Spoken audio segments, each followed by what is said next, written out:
Hey, everybody. Welcome to the Cripescast. I'm your host, Charlie Behrens. This is the podcast where we talk to people for and or from the Midwest. We are brought to you by Jolly Good Soda, and here is today's episode. Hello, folks. How we doing? It is me, Charlie, your fearless host of the Cripescast, joined by Colleen Maraca, Coco Maraca, for those of you who are friends with her. Thanks. Yeah. We have another episode of the Cripescast for you today. We're talking with a fella, one of my openers, one of my collaborators, one of my very, very dear friends, Andrew Roffe. You might know him from some of the videos like Midwest Coming Out, First Time Camper, If Airlines Were People. Andrew has written and acted in a lot of those. Mm-hmm. And it's just a good dude. But really, if you're listening to this episode, you're going to get a little bit of like what it's like coming up as a stand-up comic. There's some stories from the road because Andrew's been to a lot of different cities for me. And, we have a very, Colleen, would you say brotherly relationship? How would you? Old married couple relationship is what I would say. Yeah. And Andrew has, he's been, with me on the road since the very first show, very first tour. Aww. So, it's been quite a ride. He knows everything about me. I was going to say, you guys were talking about like going to couples counseling or something. He was talking about that. I'm not, he brings that up like he's actually serious about it. I'm like, dude, get wrecked, It was so funny though, because you guys were doing a lot of you accusatory statements rather than I feel. No, it is his fault. You guys both were going like you. It just was really cute. That's I think you guys weird observation. Definitely probably benefit from like mediation. What? I'm not in a relationship with Andrew. It's a working relationship. It just would be interesting to see like what the findings would be. Oh, the findings would not be good for either toxic. Of us. We have a very toxic relationship, but it's a lot of fun. Yeah, and it's also funny that I've noticed that a lot of your openers are Andy and Bill, and then you have your brothers Andy and Bill. Oh, that's true.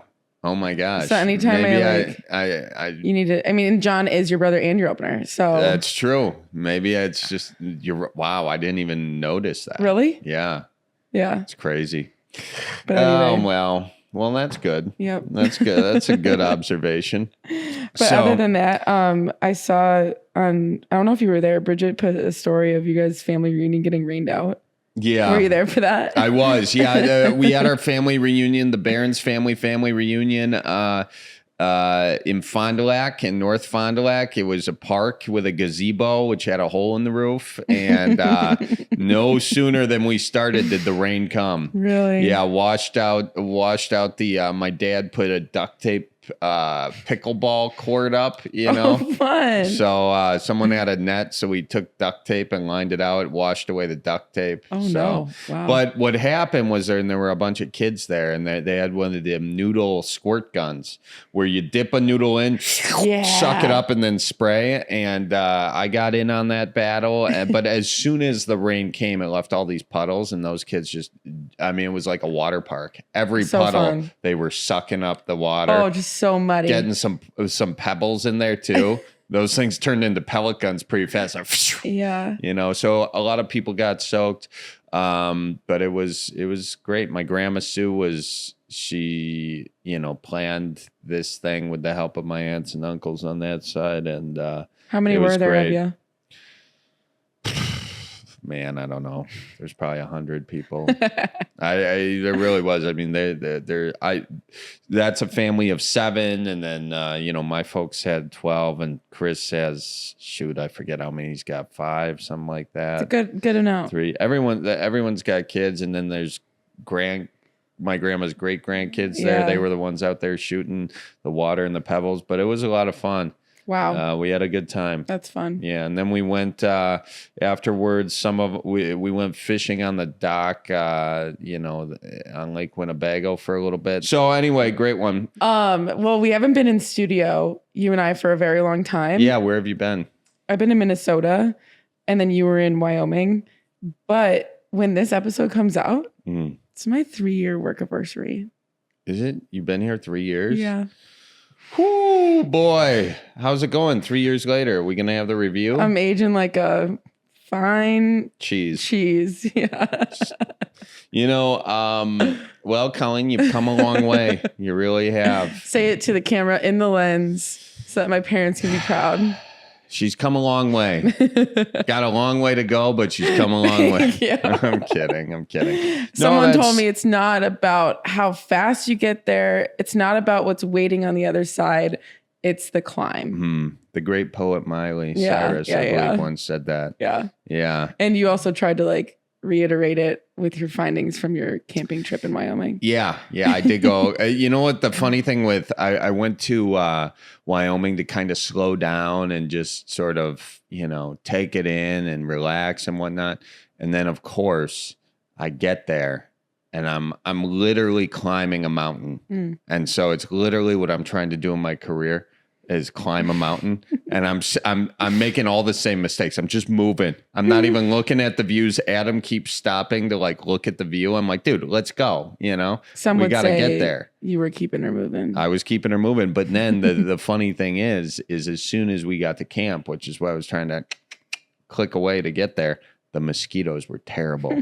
So then, Isn't that just it's very symbolic. Metaphoric. Yeah, you've got to keep moving higher and higher, so the mosquitoes, higher elevations, they don't like higher elevations, so the higher you move, the better the views, and also the less mosquitoes. I was more so saying, like, if you keep going and you try to get there, and then once you get there, it's like not always as great as you plan, so you might as well take in the views as you go. Oh yeah, no, I mean that's another interpretation. No, that's the interpretation. Oh, okay. I mean that is exactly correct, but I was just reminded of that in a very real way, with every mosquito bite. Damn. So yeah, why am I emotional in the studio right now? That was beautiful. Oh wow, thank you very much. Well, anyway, we've got a very fun deal going on. Before we jump into the pod, did you have anything to say that happened to you in Minnesota? Sounds like a no. Okay. It was like a long, like I've been back a week, so I'm trying to remember like what was going on. I went to a bachelorette party. That was fun. And then what were you gonna say? I was gonna say, so I was thinking of doing this sketch, the 5 types of guys at a bachelor party. Okay. There's the guy who like plans everything, the guy who brought nothing. Yeah. The bachelor, the like, you basically go through these hometown friends types. Or like friends from the like guy who school. knows one person. Yeah. The dude who's like trying to sell everyone insurance, represent everyone's finances. Yeah. Do you guys have the same thing? Ours is more, well, I kind of came up with the idea of like guys versus girls, like bachelorette versus bachelor party, which I'm sure has been done. But like we have like... yeah, you did come up with it. Like, did I just steal your idea? No, you did the types. Okay. You made it different enough for me not to get mad. But no, it was like we have like an itinerary, and every bachelorette party I've gone to, it's been like, here's your itinerary, here's what you need to wear, here's what you pack, here are the gifts you get. Like... to a T. Oh my gosh. Which kind of helps because for me, I'm just so like, I pack at the last minute. Yeah. So if I have that, I can just do a check. I don't want to like make a list and like check it twice like St. Nick. Yeah. So no, it was nice. And also like you got to do it for the pics and stuff like that. Yeah, you guys fill up all your feeds with... Girl, it was a great feed post for me. Got a lot of interaction. Thanks everybody. But no, it was really fun. I did that, and then I was at a cabin for the 4th, and then all my family was in town. And God, you get a lot of vacation at this job. It must be. And in another week, I'm going to be going to Canada for a really? week. Wow, that's what keeps her working here for 3 years, folks, because she takes unlimited vacation. But I come back with ideas. Yes, you do. Before we get into it, sorry it's taking such a long way to get into the episode.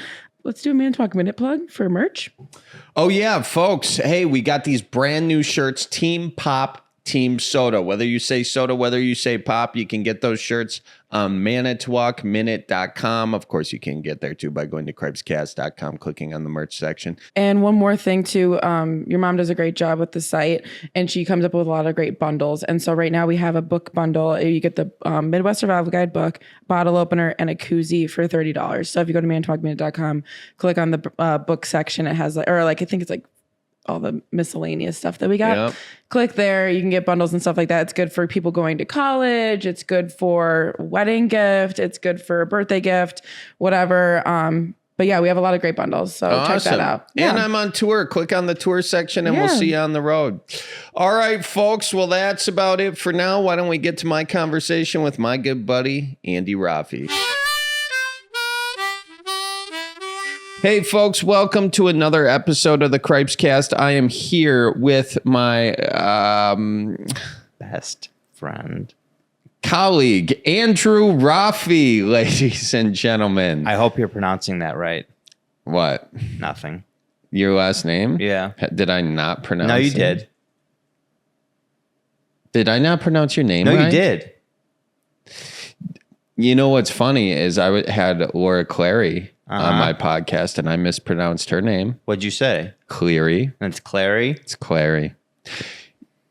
That's a tough one though, because I just always pronounced her name wrong. I guess it was terrible of me.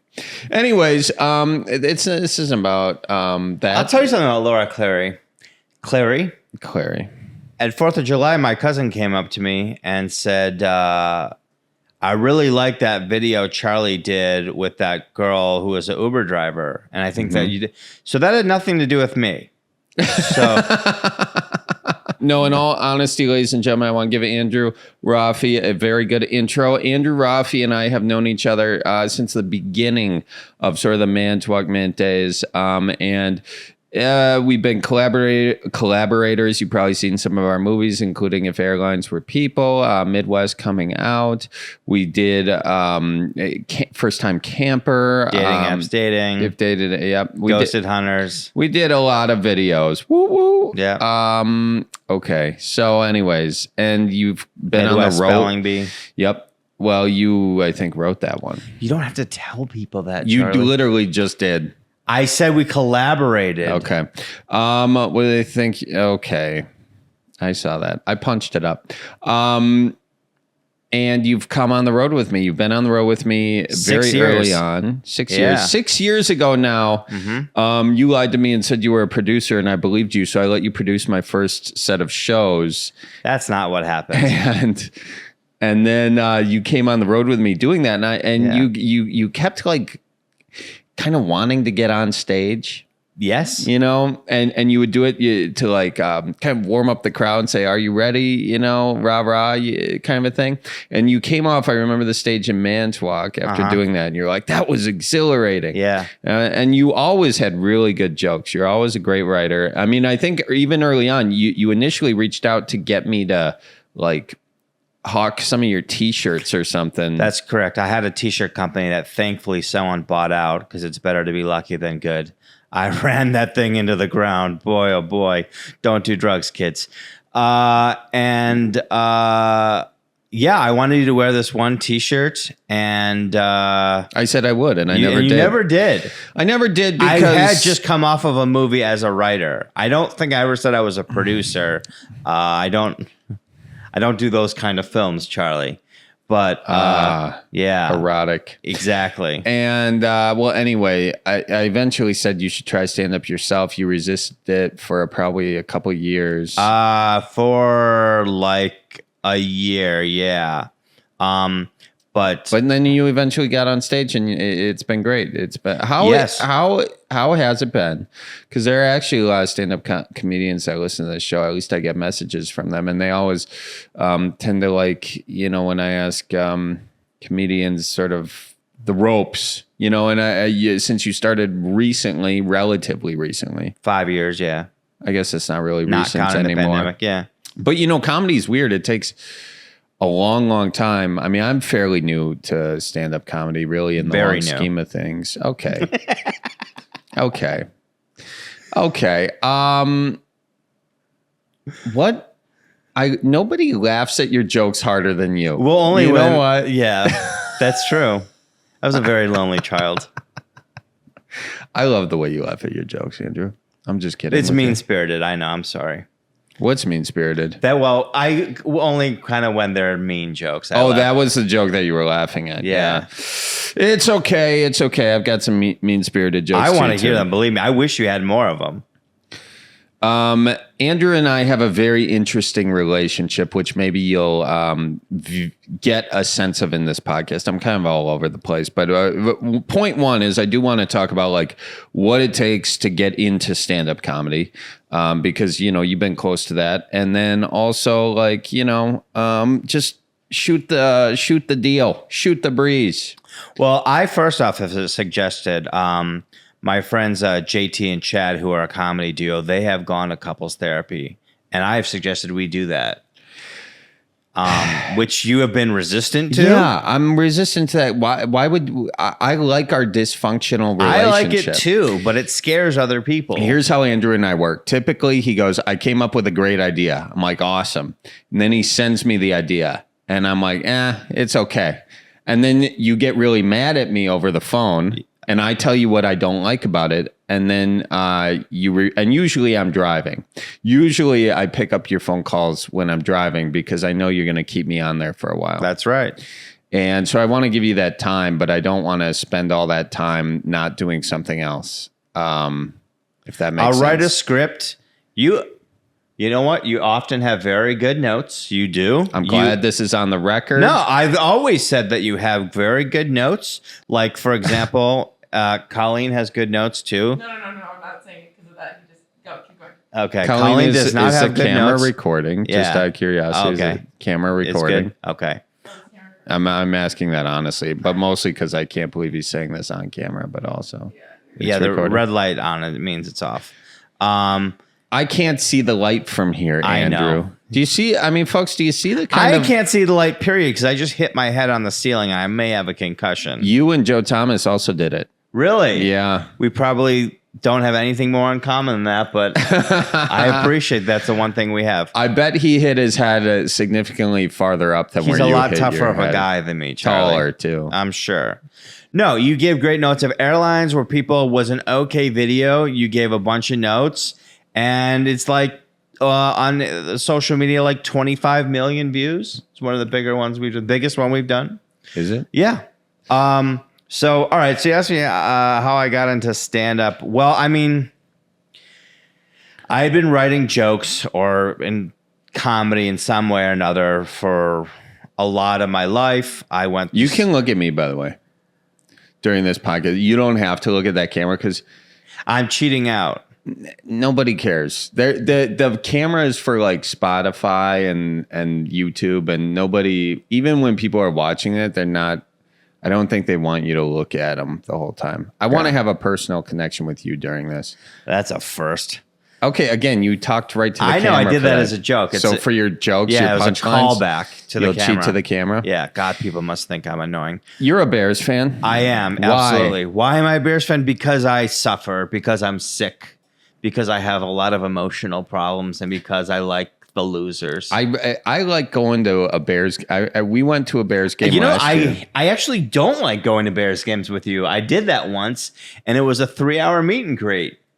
Yeah. And it was freezing cold, and they lost when they were winning all game, and they lost. It was that end around play. Oh, I was so... Yeah. Wow. I'm just remembering that, soaking it in. I was hungover that morning.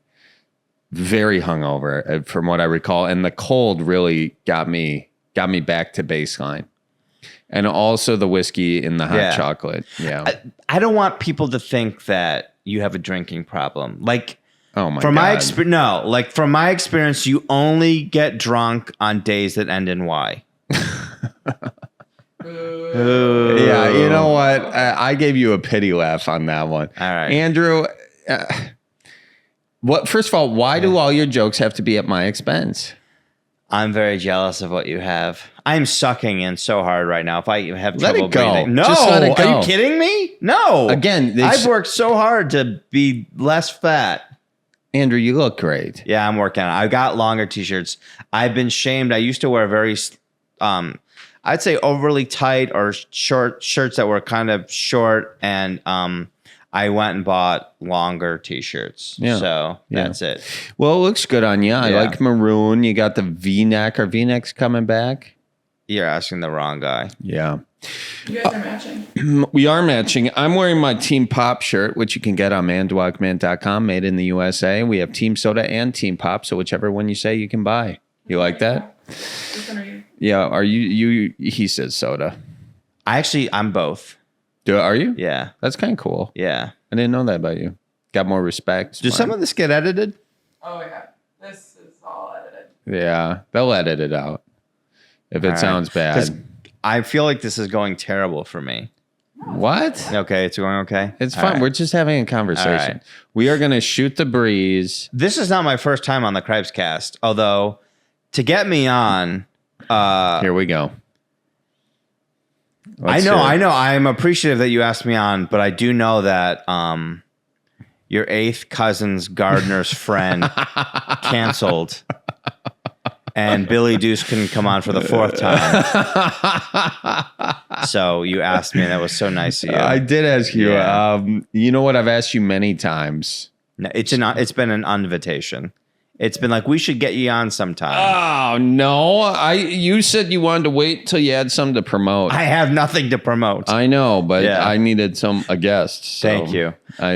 All right. Called you up. So, yes, I am a diehard Bears fan. I have been my whole life. My family's had season tickets 40, 50 years probably. Oh, that's nice. Yeah. My grandfather used to take us to the games, and he wouldn't let us get food at the stadium because he thought it was too expensive. So we had to sneak tuna fish sandwiches into our pockets and thermoses of hot chocolate and all these different things. So I became a food smuggler at a very young age. That's good. Yeah.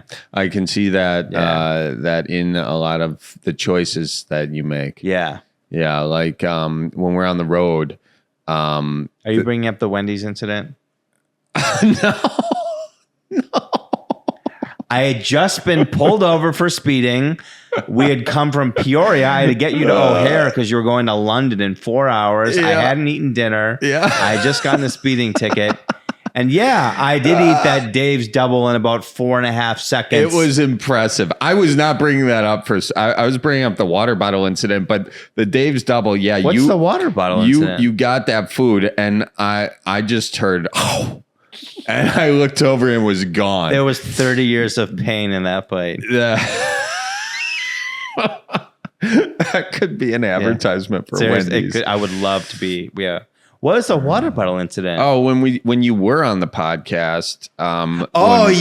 That's right. So Andrew was on the podcast. We were at a bowling alley in New Hampshire. You can go back and listen to it. It's in the archives. And basically, we didn't have any guests, and we were snowed in New Hampshire somewhere. And me, Colleen, Bill Doucette, Andy Roffe, we went bowling. Yep. And was Dante there? No. Okay. I have a hard time remembering.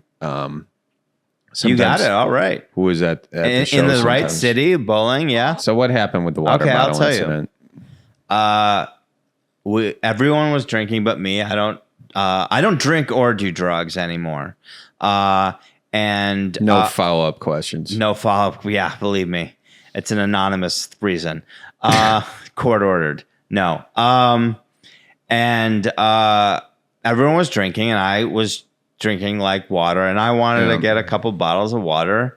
And Mr. 1 of 12 kids, you can drink the lake water, it's good for you, didn't like that I'd ordered some bottled water. So he was passive aggressively mentioning that he didn't think it was right that he had to pay $3 for a bottle of water. First of all, I was kidding. Nah, it's passive aggressive. I was kidding to an extent, but there was also water on the table. The tap water looked weird to me. That's what, and in fact, that still pisses me off. And I'm glad that you paid for that water. And I Venmo'd you like $10 or $12.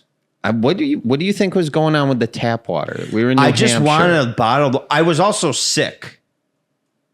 I wasn't asking you to drink out of the vase of water. I understand that, but I just wanted a bottle of water. Yeah. So, and I had come down. I got like 3 colds back to back to back.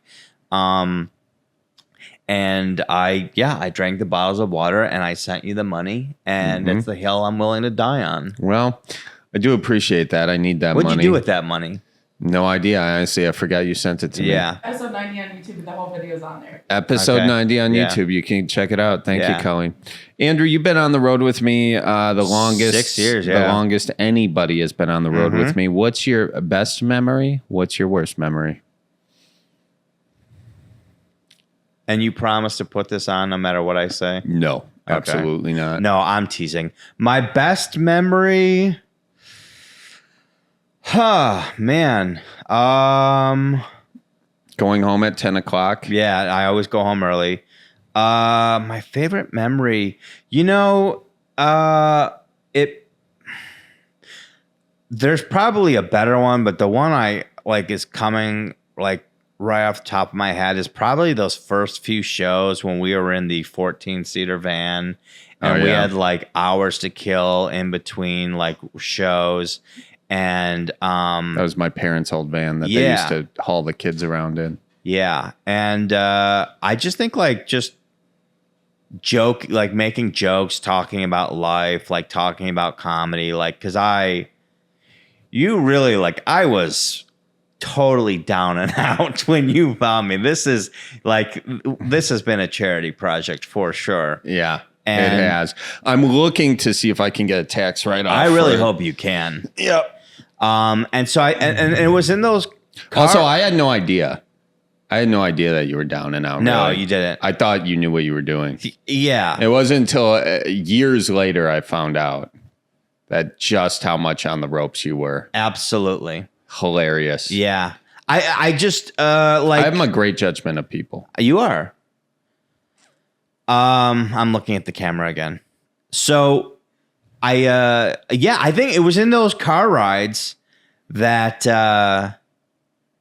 you were like, you want to be a stand-up, don't you? And I was like, yeah. And you're like, you need to go get 5 minutes and I'll give you like a couple shows or whatever. You got to go get 5 minutes. Yep. Because I would just like pitch you jokes all the time, or I talk in punchlines, and I know it probably is annoying for people.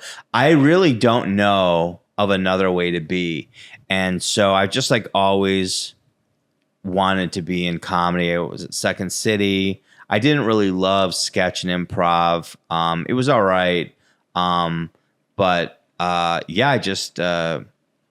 When I found stand-up comedy, it was that moment where I was like, oh, yeah, this is what I was supposed to be doing this whole time. Well, that's great. Yeah. So I think on those car rides, I think the worst moment,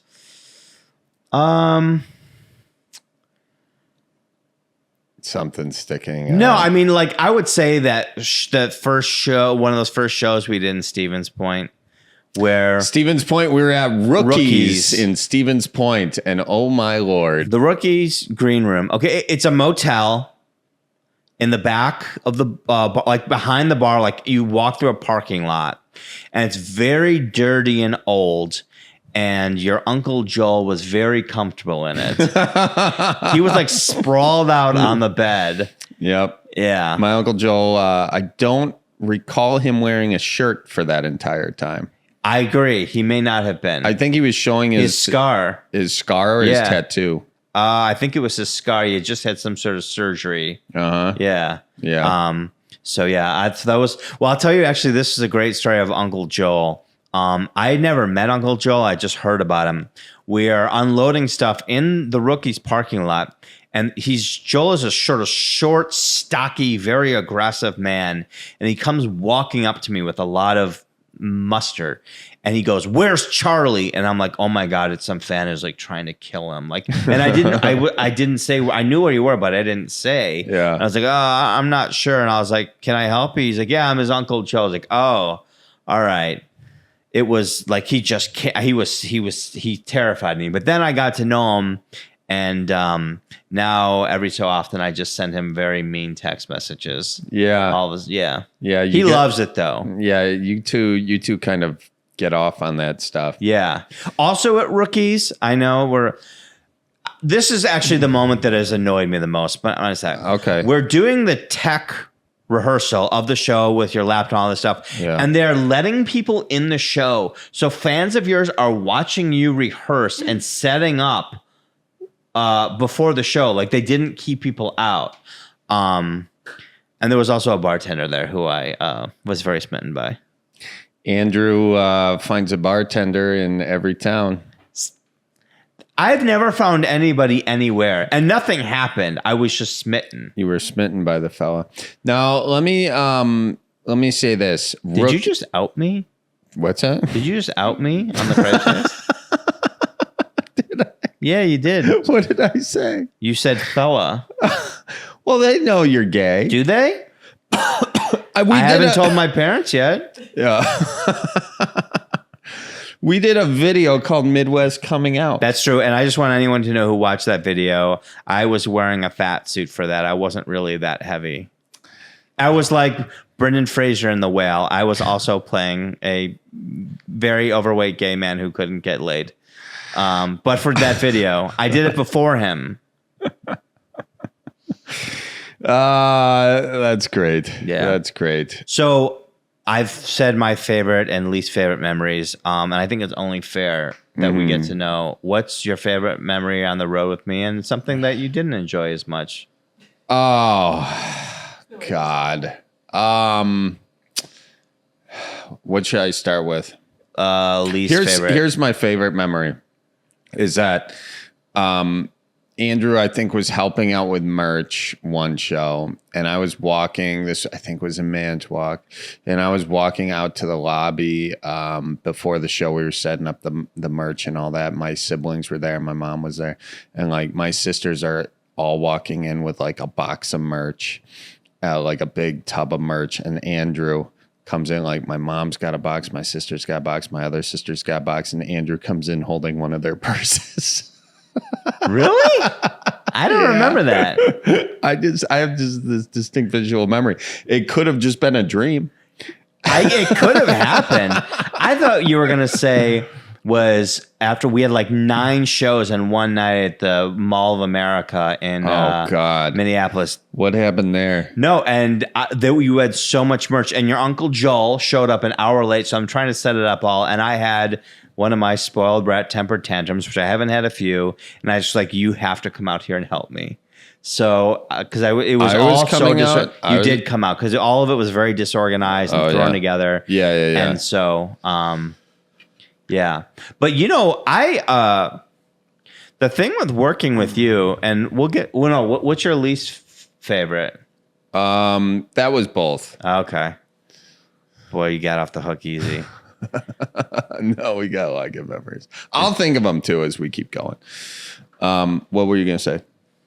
So no, I want to just briefly share of how this came to be, the creative partnership. I was in Los Angeles and I wanted you to wear this t-shirt. Had a t-shirt company and you said, sure. And I just worked on a movie as a writer. And like a month later, this was right after your first ever Manitowoc Minute. And we were both living in LA and you came over and I was like sharing ideas with you. I can't even believe you came over. Like you just agreed to it. That was amazing. Yeah. Honestly, I don't know what that was about. I really don't know either. Yeah. And, we would hang out. I would like send you ideas or voice messages about like jokes or whatever. Yeah. You came over one afternoon and was like, hey, I'm doing a couple shows. Like they're setting up this tour around Wisconsin. He goes, I need someone to come on the road and produce it. And do you want to do it?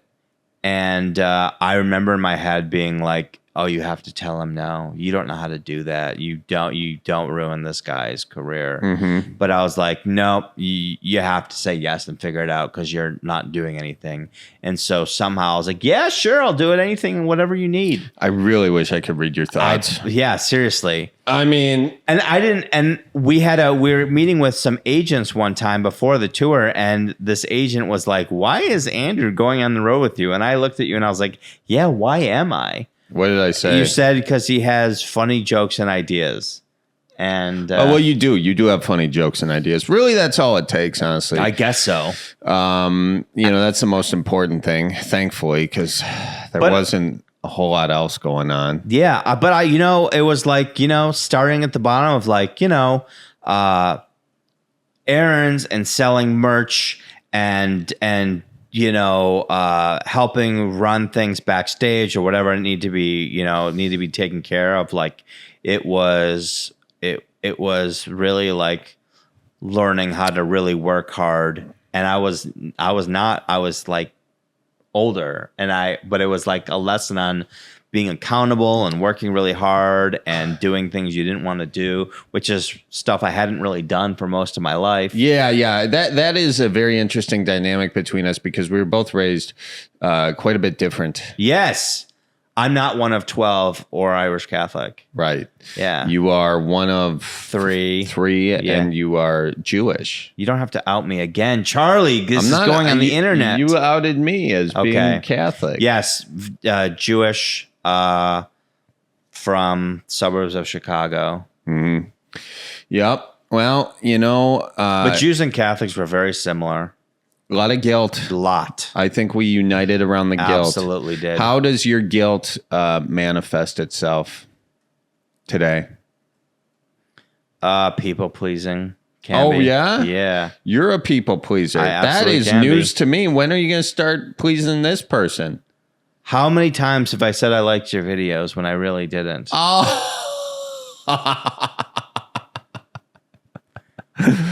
No, it's that like... That's fair. I like your videos. I don't even watch them sometimes. Believe me, I know that. I think, no, like just... like if a video or whatever doesn't do as well, I take a lot of the blame for that or one of our videos? Yeah. You take the blame for that? Absolutely. How do you people please for other people? Just generally speaking, let's find the ways. You know what I do? I've got the reactionary yes. Oh, I know. Immediately. Yeah. Yeah. Yeah, I know. Yeah, you've taken it and you take advantage of it. I take advantage of it less than everybody else. I don't know. You are in the middle of the pack. Do you know that I can name all of your siblings? Do it. It took me a long time, but I used to stay up at night when I couldn't sleep, and I would just try and name all of them, and I can do it now. You know what? I believe you. Here's a bigger question. Yeah. Though. Here's a bigger question. When it comes to like comedy and all this sort of stuff, how are you making it as a comedian today? You know what I mean? Like with you. What? No, but for people who are trying to figure out like how this whole internet thing works, like what's sort of the formula that you're going after? Because you are building your stuff, and you just had a couple really great videos that got that really popped off for you. A million view videos. Yeah, not that anyone's counting the views every day, every time they open up their phone. The phone never closes. Yeah, but what is so like? And I do say this again because there are comedians who are calling up trying to figure out the pathway. So what is the pathway you've chosen to do it, and how's that working out for you? All right. Can I be sentimental?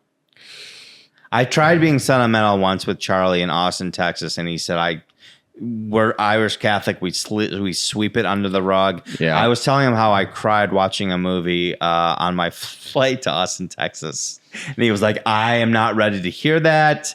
I was trying to focus on the show. Yeah. Yeah. It was, I think I Feel Pretty with Amy Schumer. Oh, yeah. Yeah. Why'd you cry? Because I think it had just a nice message of positivity and body positivity. And Rory Scovel was on Rory. that movie. Yeah, he was on your podcast. Great dude. Good, way better than this one.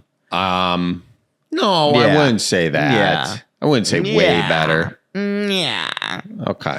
No, all right. So my what I tell, because I actually do have I've had a bunch of people who are trying to get into comedy ask me what I do. And honestly, the truth is, like, you're probably the best teacher that I've ever had when it comes to comedy. I know. Wow. Everything you've told me to do, what you've done, I have been resistant to some of it. Whenever I've done it, it has worked. Like, what I have in comedy, a lot of it is because of the things that you've done are like, here's what works. And what I tell people who are trying to get into comedy is you got to go to mics. You can't just like sit there and do it like for your friends or in your, your bedroom by yourself. You've got to start with 5 good minutes. Like, I'd say don't bite off too much too soon. Like, people have been doing comedy a month. They're like, yeah, I'm working on my hour. I'm like, what do you mean your hour? You probably don't have 3 minutes. And the game has changed. And like, I've said this a bunch, like the guys like you and Trevor Wallace and guys who didn't wait for the Comedy Store to make them like regular, to make them official members of that club. You guys, and I say cutting the line, there is no line anymore, but there isn't a better metaphor I have. So basically you guys cut the line. You were like, no, I'm not waiting 20 years, going on at 1 a.m. the way it used to be done. What you guys did is you made your own content. You worked for your own following. And you became, what you did is like you and Trevor, you guys became undeniable. That is the word. Your audience and your brand of comedy, you were forced clubs to put you on. And I saw that model, and it's one of the reasons I left LA and moved back to Chicago. I was just like, I don't need to be here anymore. And it's also like, I live in a beautiful place in Chicago, and like in LA, it would have been like a shack next to the airport. And I was just like, I'm going to go make my own brand of comedy, find my own audience. And then, if I'm lucky enough where I amass such a following that clubs are going to have to put me on. I mean, not have to, but like they're going to see. And the thing with your following that has really been good for you is that you were a stand-up before all of this stuff was going on. So it's not like, you had all these videos hit and then they were like, come do these shows. Like, you were working on material where it's like, I tell people who like become TikTok famous or whatever, which is great.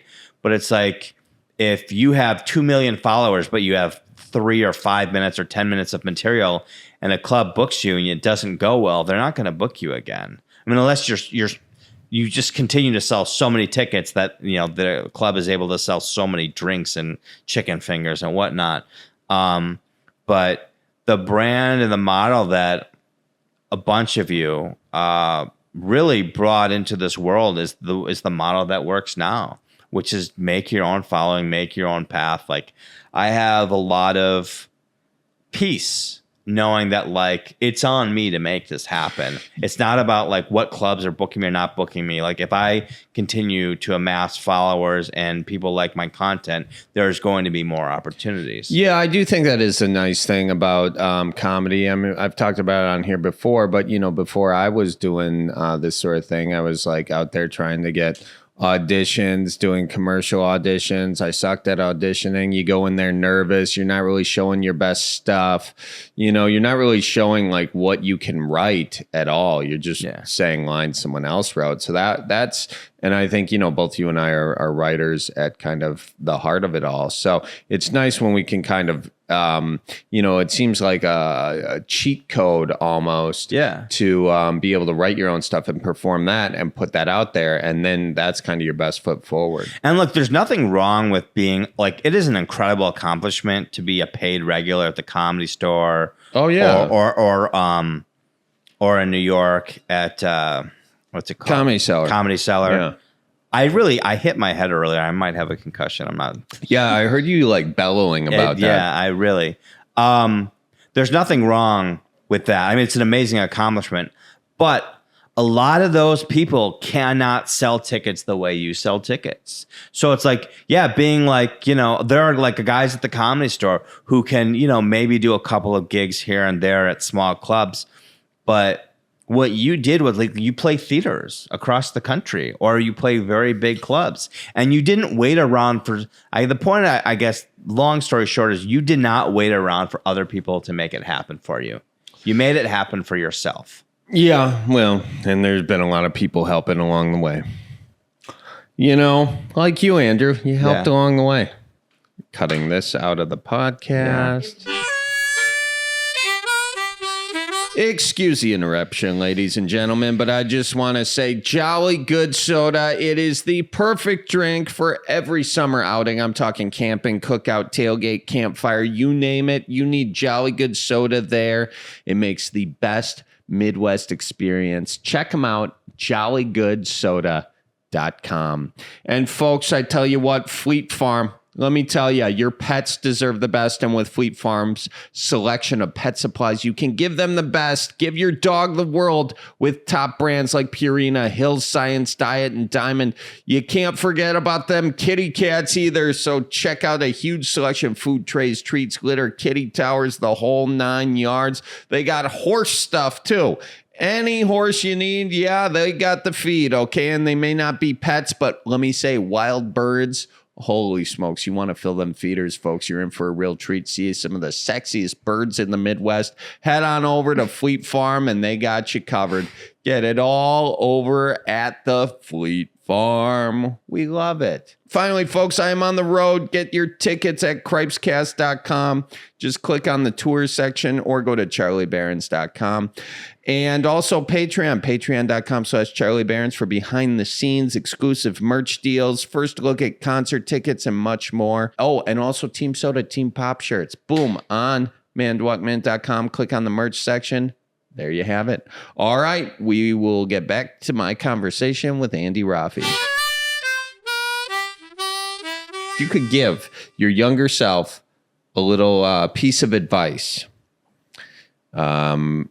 comedy-wise, career-wise, life-wise, what would it be?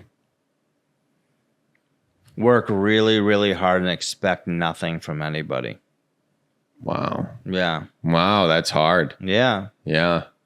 Yeah, it is kind of, there is a lot of truth. And you will get stuff from people. You will get a helping hand. Someone will hold the ladder. Absolutely. I mean, I've, had many people help me up, but it's like, at the end of the day, if I'm not making these videos, if I'm not working on jokes, if I'm not going to clubs, like no one is handing this to me. This business is so cutthroat and the fail rate is like, feels like almost 95, 100%. And so I would like what I tell, a lot of younger comics is just like work really, really hard. Always be writing. I write almost every day if I'm not rewriting every single day. Yeah. And be open to criticism. And you should do what Andrew does when he gets criticism. You should argue why the person giving you any sort of advice is wrong for like 10 minutes, 15 minutes. Yeah. And then hang up the phone. I don't hang up on you. Well, you never say goodbye. You get in line. That's just me. Yeah. I'll be like, all right, man, I'll talk to you later. I'm going to start saying I love you. All right. I'd rather you just say nothing. Okay.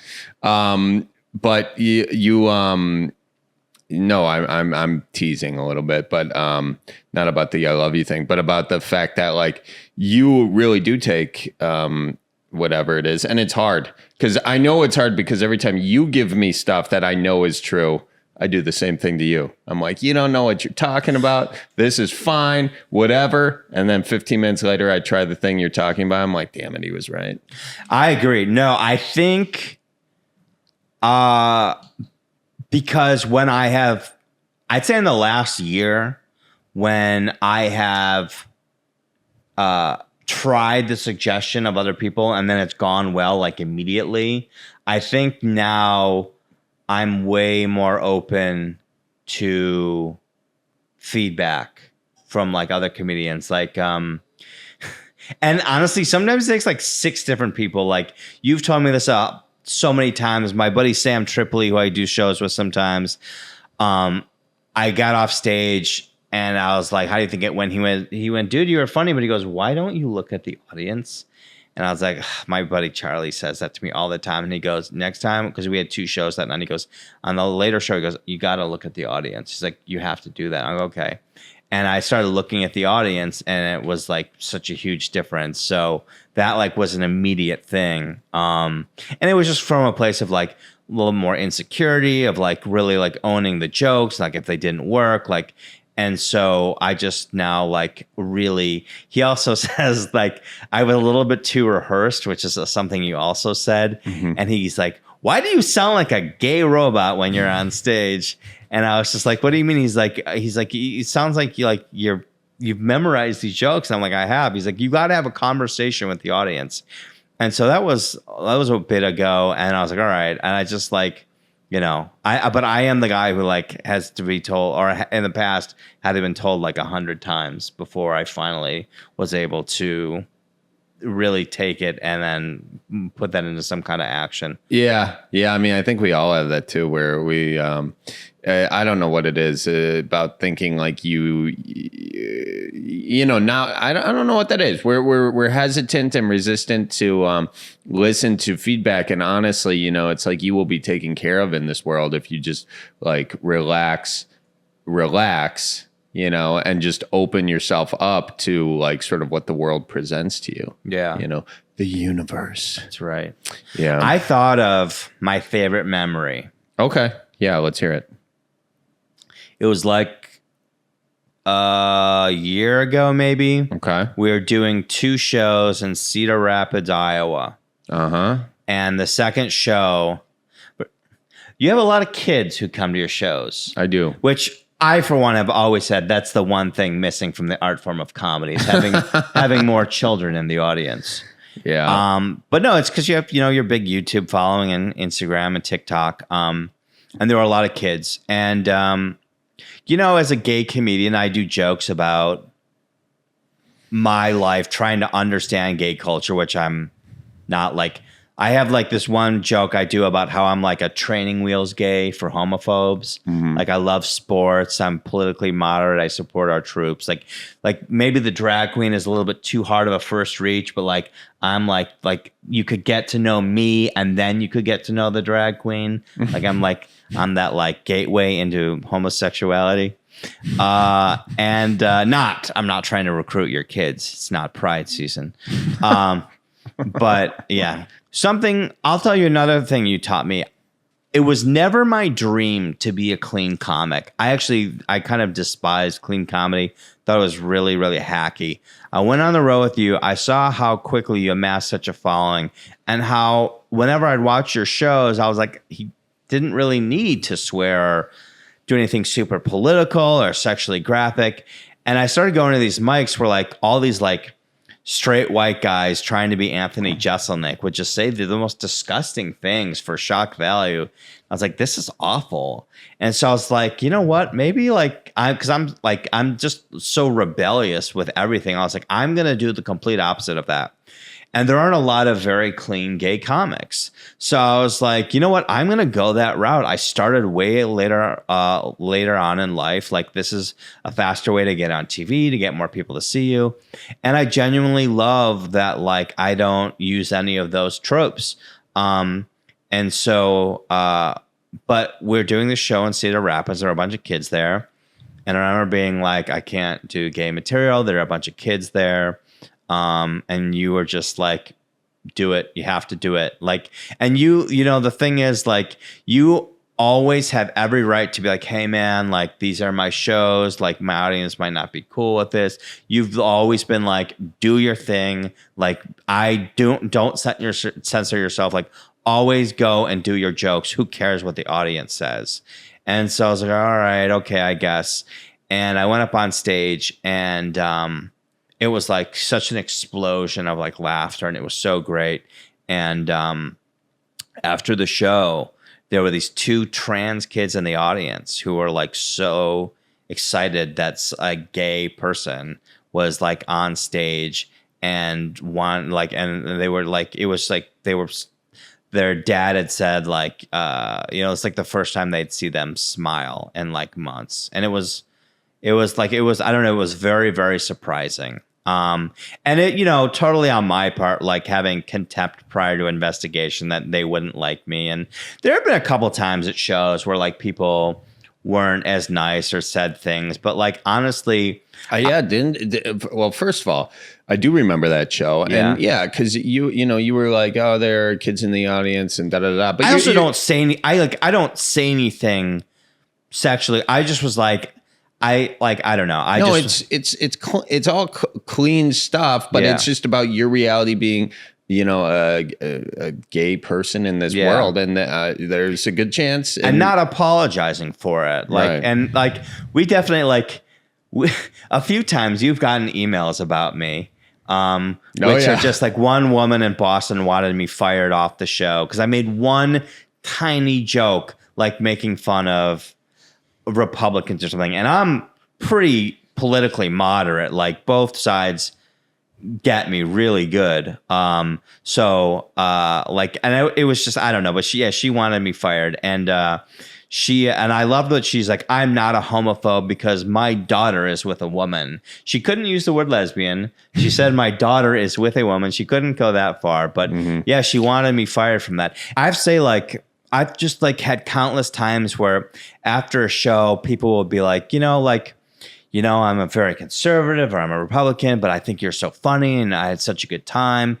And like, that's like, I want conservatives at my show. I want liberals. I want people who are gay, people who are straight, all different colors. Like, and I know that's such a cliche to say, but like, some of the greatest shows we've ever had are in like more conservative areas that are like, they sell like purple, like a red state with like a sort of a bluish city, like in Fargo, or when we've been in Iowa, or different places in Wisconsin. Like, we were just doing a show with your brother in Oconomowoc a couple weeks ago. Yeah. And like, they were just down to clown and have a good time and have fun. And like, cause like, again, like, my thing is like, when someone's coming to a comic, like, there are comics who love to walk people, which means they get people to leave their show because they're offended.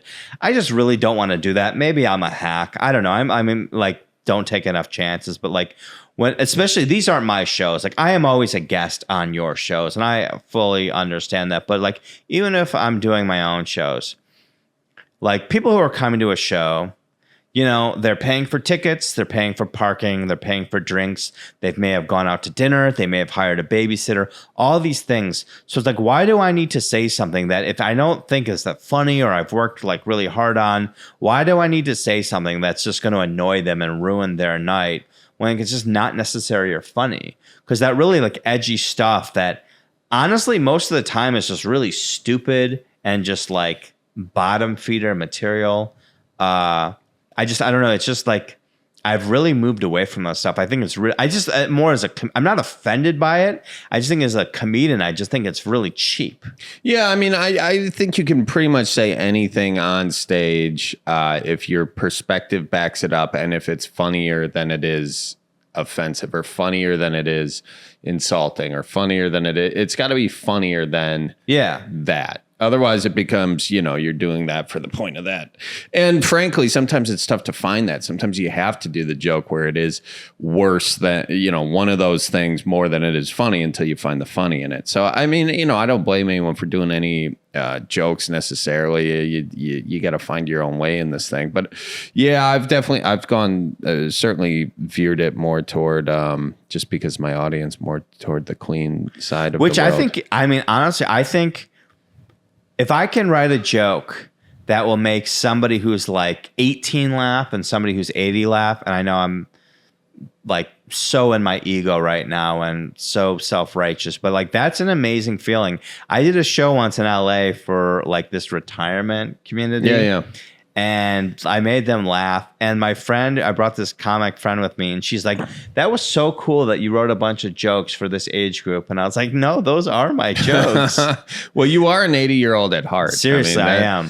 Andrew, like every time we're about to go out, I'm like, all right, you coming? And he's like, no, I got a date with my CPAP machine. That's right. Every night I go home, to my CPAP machine and a PBS documentary that I'm watching. Yeah, one night I even called you and you texted me, can't talk, CPAP machine's on. That's I'm like, correct. is it that hard to take the thing off? It scares my dog. Yeah, absolutely it does. Why, does it suction or something? It just makes a loud compression noise. Oh. Remember when you were staying in Chicago and you slept in my guest room and you got up in the middle of the night to do your 10,000 steps and my dog was barking and I was yelling at my dog. All I heard from the other room was, will you shut the fuck up, Ernie? I was realized, this is like, I should have just taken it off to yell at him. He's a good boy. He doesn't, we're not used to a lot of visitors. That was Chateau Roffe. Yeah, it was really nice of you. Yes, Colleen has a question she'd like to ask. I sent you a text. She sent me a text. And it's like a Honeymooners Game, but for people. Oh, perfect. The married couple. Okay, I would love that. Colleen's Honeymooners Game. So the way this game is going to work is the Honeymooners Game. It's for comedy partners, though. Andrew and I are not with each other. No, you're too tall for me. I do get that a lot. I have women who come up to me who like don't understand why I'm not so madly in love with you, and I'm like he's like my brother. Like it's never ever been that way. I see how it is. Yeah, I guess I see how it is. Yeah. Smell his BO and you're like, Seriously. Smell my BO, Colleen? I do not have BO. Okay. Do I have BO? I don't know. I don't pay attention enough. Well, you've sat closer to me than Colleen has. That's true. I have not. I've only smelled deer jerky, beer. Well, that's musk. Yeah. All right. So I'm going to say these questions and then 1, 2, 3, we're going to answer it. Okay. Who's more likely to be on time to sound check? 1, 2, 3. Me. Andrew. Easily. 100%. I need to work on that. Oh my God. Yeah. I'm a little late sometimes. Yeah. Poor time management skills. Very poor. All right. Who's got the more demanding rider? 3, 2, 1. Me. You. Only because you don't have a rider. And honestly, if I had one, it would just be bottled water. I don't need anything. And my rider's not that demanding. Yeah. It's just I like. You're not allowed to look at Charlie in the eye. There has to be tequila at 74 degrees. what kind? Casamigos. First of all, Adam Gruel put the tequila on my All rider. right. He literally emailed my agent and asked for tequila on the rider. So that's all Adam Gruel. That wasn't me. Okay. Who's the bigger diva on the road? 3, 2, 1. Me. Andrew. For 100%. Sure. Yeah. Needs to have his wipes at every single green room. I bring them. Oh, you bring those wipes with you? Got it. Yeah. You're just not a toilet paper guy, huh? At home I am, but it's because I have a bidet. Okay. Do you know what it does to the septic system to be putting those things down the toilet? Oh, yeah, I don't do them at my house. You just do it in the places that we go? You put those down the toilet? Yeah. It doesn't say I can't. Yeah, it's known that you don't put those wipes down the toilet. I'm going to look in the camera. Would you like to know? I'll tell you one secret about Charlie Barron's, okay? Every 15 minutes, He's got to be like Greta Thunberg and save the world with his little environmental spiel all the time. No straws, no plastic, drive an electric car. If you want to know one thing about him, it's that he is so insane about the environment that it's made me litter more. First of all, the wipes thing has nothing to do with the environment. That has to do with the plumbing system. Well, I think, okay. Have you ever It had says a clog? flushable. Do you flush those in my place? You have them here. I don't. Yeah, they're not there. They're there to like wipe makeup off. You use butt wipes for makeup? They have makeup wipes. It's the same thing. No, it isn't. Colleen, don't shake your head. No, it is the same thing. Ass wipes and makeup wipes are the same thing. It's not. Yeah. Well, I thought it was because you had like poop problem. no, it's because I don't have your poop problem. house. Yeah, In an apartment building, I understand. But if it's your own house, I think it's fine. if it's your own house, no, it's not. Shout fine. out to Dude Wipes, who follows me on TikTok. Thank you so much. They enjoyed my video, and I look forward to a creative partnership at some time. What are you doing? You can't shout out sponsors. I don't have a Dude Wipes thing. Who's the better cook? 3, 2, 1. Me. Andrew. Do you know how to cook? I know how to cook. Here, can I tell you something? Genuinely, What? let me Yeah, be yeah. honest. Okay. I sometimes, not a lot of the time, I worry that you don't eat enough. Like, and I know I'm like just very Jewish and neurotic, but like when we're on the road, I've ordered you dinner many times. Yeah. Like I know I've ordered you clothes, jackets and pants and stuff like for you to have. Cause like, you're not, I don't think you're taking care of yourself enough. Oh, well, that's very... Like I remember a couple of weeks ago we were talking and I was like, what'd you have for dinner? And you were like, a turkey sandwich. I'm like, that's what you had for dinner? Turkey sandwich is, first of all, that'd be a good night for me. Yes, but you like, know? Yeah, turkey sandwich. Are you kidding no, me? that's lunch. It's fine. What do you mean? He cooks like a college student. I cook like a college student? That's false. Look, Dude, you have like smoothies. I do have smoothies. I like smoothies and because then, like that little like veggie tray. smoothie, first of all, a smoothie is a very environmentally sustainable and nutritious way to eat because you can freeze the vegetables. And if you get your vegetables frozen, it's actually better for the environment because they last longer. Yeah. And you don't have any waste. Well, actually, what I do is, and I didn't want to share this on the podcast, but I use the butt wipes and then I compost them in your vegetable garden. So it's full circle.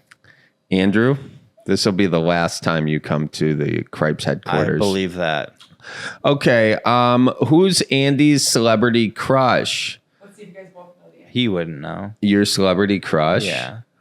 Okay. Give me a beat.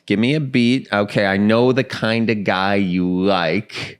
I know the kind of fella he likes. Trying to think of a celebrity in that vein. The slender type. Timothy Chalamet. No. I don't know. Who is it? Who's your celebrity crush? I mean, I don't really have one, but like I've always liked Tom Holland. Oh, yeah. I did know that. I knew you were a Tom Holland fan. Yeah. How old is Tom Holland? He just turned 17. Oh, God. We have to cut that. No, I'd say Tom Holland's in his mid-late 20s. Okay, that's fine. Who's my celebrity crush? You know, we've never talked about like a celebrity crush. We're talking about now. Yeah, you're not. You got to talk in the microphone. I am. No, you weren't before. Your celebrity crush? Colleen can't even look. Does Colleen know? I don't know. Timothy Chalamet? You like young Victorian women? No, I wouldn't even know. Do you have one? Rihanna. Oh, you know what? I also did know that. See, and I knew that yours was Tom Holland. I really did know that. We both knew it. Yeah. Who's Charlie's favorite band or artist? Willie Nelson. I do like Willie Nelson a lot. Ted Hawkins. What? Who's that? He's the guy who goes, What do you want from the liquor store? Something sour, something sweet. That's a jingle for I'll just buy some you liquor all store. that your belly can hold. I mean, that's You your can favorite be person? sure you won't. Yeah. I've never even heard of him, and I listen to lots of music. Well, you should check him out. Shout out Ted Hawkins. Is he alive? No. Died in 95, I want to say. He's an old school busker. You know, he was busking around Los Angeles, but he was famous in Europe, I guess. But kind of a tragic story. Great artist, though. Who's your favorite artist, Roffe? Oh, no, it's like yacht rock. You're a big... Oh, no, I know. Janet Jackson. No. You wanted to come up to Milwaukee to see... Yes, I did. My favorite artist is Michael Jackson. Oh, your favorite artist is Michael Jackson. But yacht rock, I love Phil Collins. I love Peter Gabriel. I love The Police, Sting. Yeah, Steely Dan's okay. I just actually went to see Seal by myself, but I also do uncool things. So I had a good time. Is that a joke you do on stage? No. Have you ever gone to a concert by yourself? Yeah. I had a good time. I didn't mind it. I like going to movies by myself. I Concerts love by going myself. to movies by myself. Yeah. Yeah. Yeah, it's great. Yeah. Okay. What's my most irrational fear? There are a lot. Your most irrational fear. I would say like going broke or being canceled.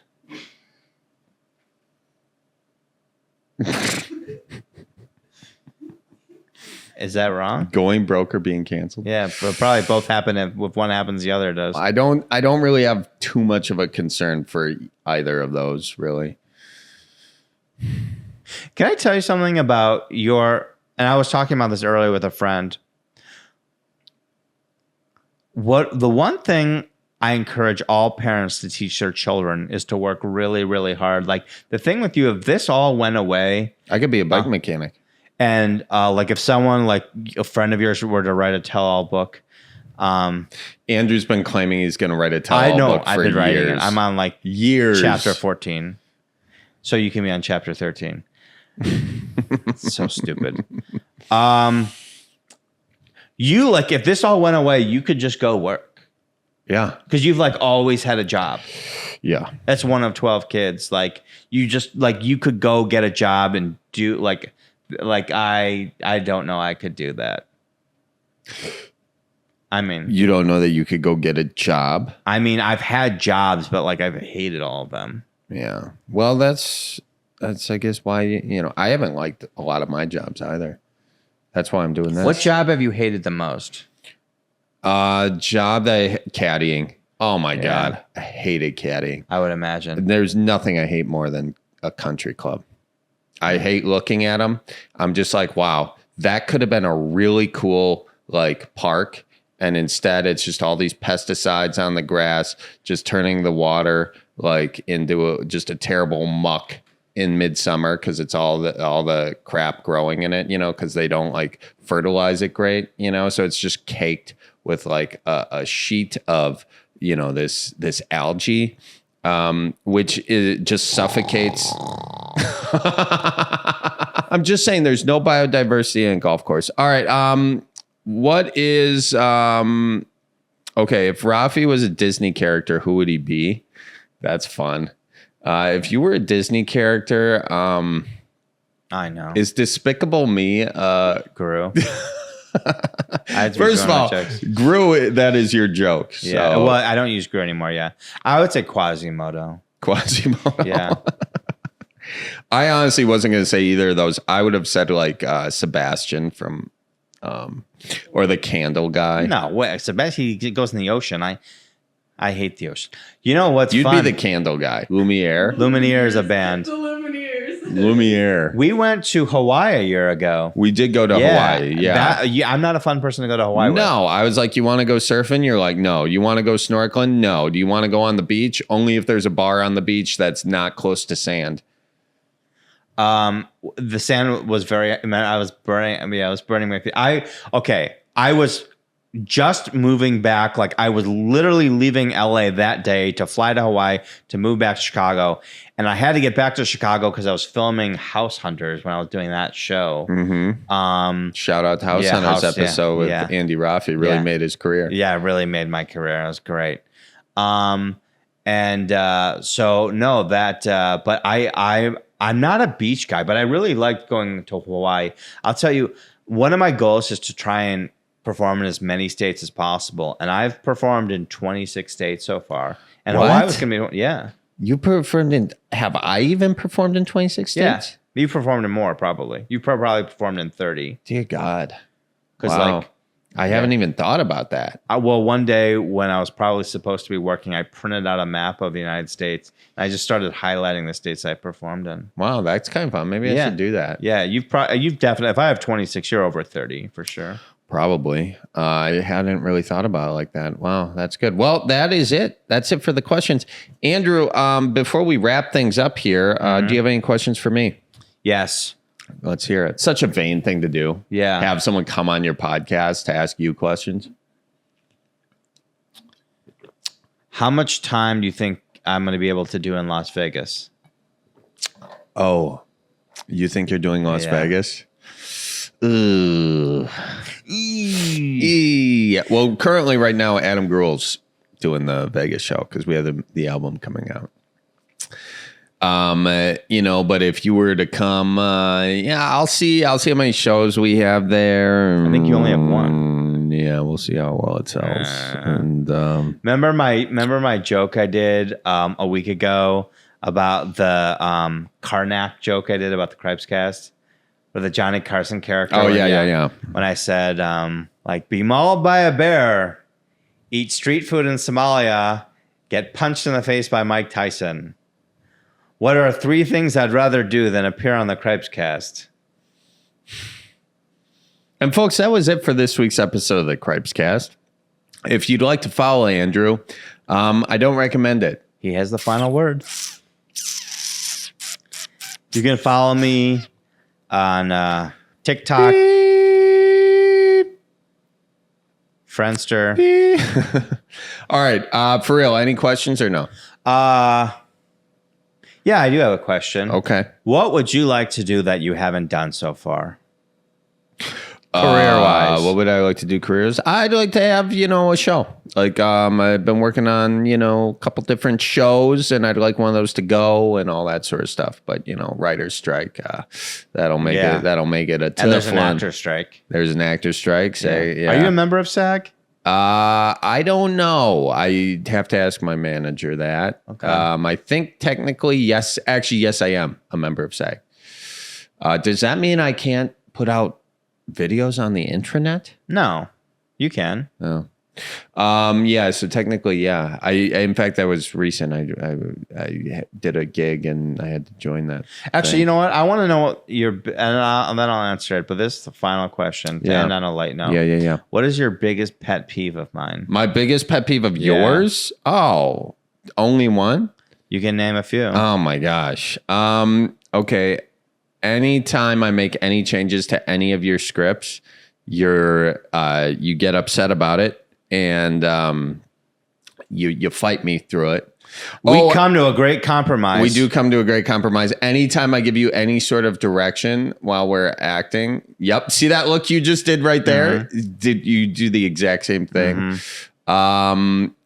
The fact that I'll drive 6 hours to a show and instead of you driving with me, you'll fly. That happened one time. It's happened a lot more than one time. One time. I didn't want to drive 9.5 hours to Fargo, so I flew. And for the record, we did 2 shows that night. And I said, look, I'll fly, but you only need to pay me for 1 show. I will use that money and I will fly myself there. And I did. And you and Miles left me in my hotel room for 11 hours to go build a bar. Which, by the way, I'm going to look in the camera for this. I am not the You Betcha guy. I'm not Billy Deuce, okay? So please stop confusing us. We don't look that much alike. No, you look much different. I'm glad you did clarify that. And by the way, I told you could come hang out and build the bar with us if you wanted. Did to. you? Yeah, several times. And you said you were meeting up with your cousin or something. No, in Fargo, I don't know anybody in Fargo. I met up with my cousin who lived your in cousin. There Seattle. you go. Oh, okay. See. Yeah. So there was something. All right, my pet peeves. You already have more. No, go ahead. What are your pet peeves? You look like Jeffrey Dahmer. Okay. No, my pet peeve. Is that probably you're just sort of late? Speaking of which, this podcast is about ready to wrap up. Is there anything usable from this? Probably not. So anyway, folks, big shout out to Andrew Roffe for coming on the Cripescast. One of my best buddies in the whole wide world. One of. You forgot to say the last part on the cue card. I love him very much. I love him very much. He is a wonderful human being, and he is single, fellas that look like Tom Holland. You can follow him ASAP_Roffe on Instagram and all the other social media platforms. Beyond that, folks, everyone take care, keep her moving, and hey. Wait, one more thing I forgot to say. What's that? I did 120 push-ups this week. And he's been working out, gentlemen. So slide into those DMs. And ladies, one more year I'm giving this thing, and then back in the closet. Getting old.